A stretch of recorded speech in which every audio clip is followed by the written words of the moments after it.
சொந்தமா பாடும் கிளி சோகமா போனதையா, உள்ளந்தான் நொந்து நொந்து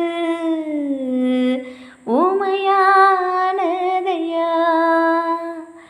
கண்ணுல நீர் காரணம் யார் கண்ணினான் கூறவா,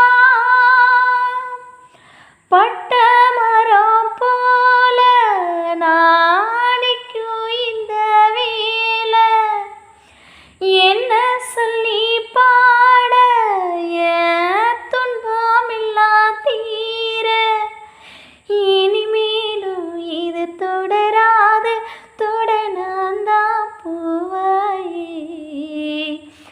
ஆசையில பாத்தி கட்டி நாத்து ஒன்று நட்டு வச்சு வா பூவாயே.